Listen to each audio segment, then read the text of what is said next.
Hello people, I've been through horrible days. 17 days without electricity in my new apartment because the freaking company here in Brazil took 17 days to show up to make a new connection on my brand new apartment. Right after I got COVID and I had everything that I could possibly have: fever, sore body, lack of oxygen, short of breath, and everything. Went to the hospital, took a lot of medicines. The medicines made me feel sick a lot, and I survived. So here I am. This is my first video post COVID. So now let me take a look how my trades go, because I haven't looked at the charts for like a month. Let me take a look at the charts and let's make a survival video here.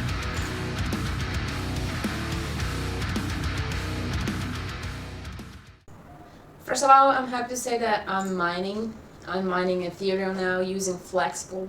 If anyone knows any other better pool that I can mine, I got this supercomputer. For me, it is a supercomputer with a RTX 3060 Ti, and I'm very happy about it because I can maintain the temperature of the graphic cards at 48 Celsius using just a fan. And this fan that I bought, it's extremely energy efficient. It takes like 1.34 kilowatts a month, and it's like a very good thing. I'm gonna tell you in the end of the month how much my electricity bill came this month and if it's profitable. But so far, I've mined in 3-4 days, I guess, $11. Yeah, is it good? Yeah, it's good. I can just keep the computer on for like day and night, and it's making me money. All right, it's the money I'll pay my bills, because I've been paying bills with trading money, and that's it. I cannot believe that I went through all that crap and Bitcoin didn't do shit so far. It's just sitting exactly on the levels that I looked before. And many people are freaking out, oh, we're bear market. I still see no bear market. I cannot understand. We're not even doing a bear market pattern here so far. It's in a consolidation. So I wouldn't freak out because it's still testing. Yeah, I don't even have much to say. Just take a look at the charts and see.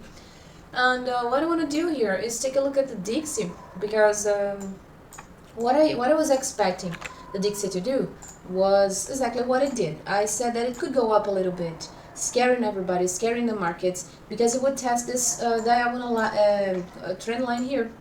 And but anyway, you can see here that it's touching perfectly this trend line and going down. So I don't think the Dixie is going to do much, because yes, the Dixie, yeah, is in a bear market, okay, and it has a solid bear market structure. And I don't know what else to say, but the dollar is plunging. The Fed is saying that inflation is here to stay, and this is like, guys, it's a losing asset. It's like an asset in which all you want to do is to short. And this is where we are with the dollar. The reason why, take a look at the euro, take a look at the strength of the euro compared to the dollar. And I'm going stable coin on euro. And this is the reason why I want to show today two very interesting investments that I'm doing right now. There is Swissborg, which is a very good platform for staking your crypto, and yeah, well, it's a risky, it's a dangerous thing, because I remember there was a company called CredEarn, and the Uphold wallet had a partnership with CredEarn, and out of a sudden, I was lucky because I've only put $20 there, and out of a sudden they declare bankruptcy, and they vanished with everyone's money, everyone's crypto. So this is a thing that can happen, but I'm checking out all over the internet that Swissborg and RB Smart, and the Swissborg is very well known in the crypto space, and everybody talks about it a lot, and it's Swiss, and I like Swiss things, pliers and shit, tools. So yeah, it's a risky thing because they can just go away with all your crypto. That can happen, but I don't think personally that these two companies will do that. So that's why I'm putting my money in here, and I don't want you complaining that you lost your money if anything happens because you just said or did what I said. So let's continue with the analysis. Yeah, there is a very good thing that I did, and it was shorting gold. I kept saying when gold touches this trend line here, I'm gonna put a short. And yeah, I put a short and then I closed it to be safe and shorted again. But it's time to go long, in my opinion. It's time to go long because it's touching a very important trend line here. Okay, this structure. Okay, it has a bear structure formation. Okay, we have lower lows and lower highs. But even if we are in a bear scenario here, it still has the possibility to go up a little bit because this decrease was very this movement downwards was very intense here. You can see because this is a daily chart, so these are the daily candles, and then gold just spent like several days going down, and then we see sometimes a little bit of movement upwards. And what's telling me that this is a good time to put a long in here is the stochastic, because it's very, very low level for the daily, and the elder ray, bear, and bull power, which is showing me that the bear power is diminishing. So this is said by this kind of movement here. When you see this kind of movement in the bear power elder ray indicator, then you got the selling pressure getting lower, losing strength. And here the bull power also doing this same movement. It's showing me, okay, that it is gaining a bullish momentum in gold. And it's very logic because of what the markets are doing. Everybody's saying that we're going to see a massive crash. Yeah, oh yeah, wow, eventually. But I don't think this is happening right now because of what the Fed said. The Fed said a couple of weeks ago that it was maybe a good idea to consider to stop buying assets like crazy, like they're doing. And you know that they wouldn't just go to the media and say that they're considering to stop buying, because that would mean, I mean, if the Fed is not buying, it means it's selling. If they were selling, they would sell on our faces. They wouldn't want us to be ready to, to put shorts and profit with their actions on. They're here to fuck all of us up and to take control of everything. So why would they say that? When they said that, I said, that's really funny. They're not gonna stop buying shit. So with gold here, we saw a little bit of accumulation level in here, and then it started to crash, yeah, and then it started to gain some bullish momentum again. These arrows here, they indicate that the selling pressure is diminishing, so it's a good sign. This bar is green, which means that the volume of purchases are increasing, and it's also doing this movement here, this bar here. So I would say that this is a good long opportunity on gold, because if this is not a structure for a bear market and we just keep going on this bull trend on gold, because we reached the secular all-time high, it means I don't have data for more than a century on the gold price history. But for the last century, this is the all-time high for gold. And then, well, sure, we'll take a little bit of a correction and it may be resuming this bull trend, and soon you will see gold reaching 22,000 to 2,200 levels, 2,000, according to this Fibonacci level, we can see 2,361 for the price of gold. And I'm going long here. We see what's happening with the dollar, and now we see, let me take a look at the stock markets. And here we are with the SP 500 ready to put just record high after record high after record high. We had a very big bearish candle here, followed by a very bullish candle here, an engulfing bullish candle, which means, guys, I don't see that crashing right now. The Ichimoku cloud it's positive. The SARS signal went just positive. This EMA here, this red EMA here, is serving as a very strong support. All the indicators here, the squeeze momentum divergences, it looks bullish as well. The composite, the NYSE composite also is testing the previous swing high, and it doesn't look very bullish. But this index is not looking very bullish to me. But that's not the same story with Nasdaq, which is just going flat, not doing anything. So it can, yeah, Nasdaq can take a little bit of a dump. I mean, a correction. So I'm not buying anything that belongs to Nasdaq right now. I'm just holding my positions on Intel and a couple of tech stocks that I hold for long term. And this is the Bovespa. This is the very interesting thing that I want to show you today. This is the Brazilian stocks. Okay, so we had a great correction here because we're going in a bull trend since when? Since the March crash. Yes, this is the March crash. We had a mega crash here in the Brazilian market, but ever since we're in a bull trend, and it's not looking like it's going anywhere bearish right now. So it's interesting. I don't know if foreign people can get to buy papers of these Brazilian companies right here, but especially the virtual banks, they're doing very well, especially them. I don't know if you have, guys, anything like here in Brazil we have, and this is very interesting, especially for the cryptocurrency world, because to take the vision, come with me to take the vision. In Brazil, we have several banks that they don't have physical units nowadays. They don't have anything physical. It's all online. Any citizen or foreigner with a Brazilian ID card, because you can migrate. You can come to Brazil and you can require a national identity card, and then you can open bank accounts, and then you can do almost everything that a citizen can do here in Brazil.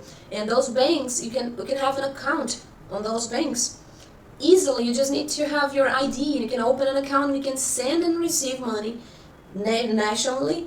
And so the central bank instituted a very high-tech thing called Pix.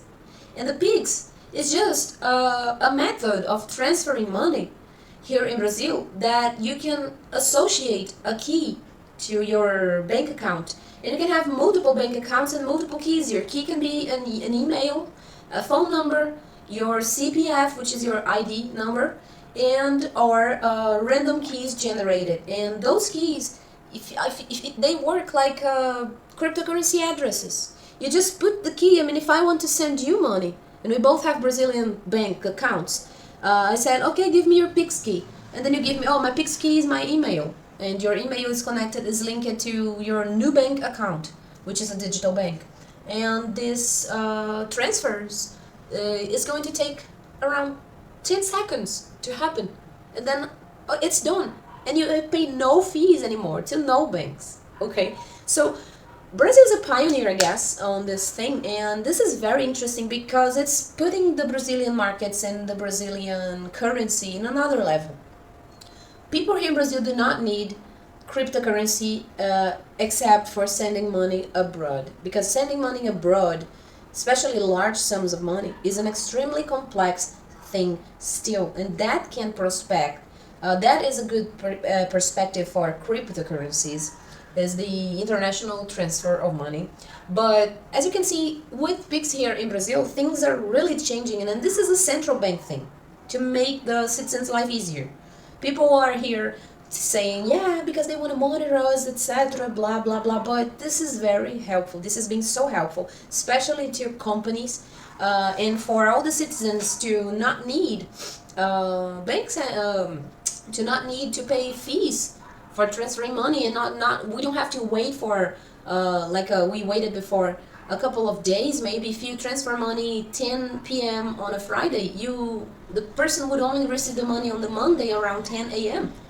So nowadays it doesn't happen. It just goes fluid. Okay, and why am I saying all that? Hence the real, which is my currency, is gaining strength compared to the dollar. Okay, the dollar is just going lower compared to my currency. So this is very interesting because the Ibovespa, when the dollar gets weaker, the Brazilian markets get stronger. And these banks, these online banks, they are growing like crazy. And there is one online bank that's opening, and it's registering to be one of the Nasdaq's assets, and it's called Nubank.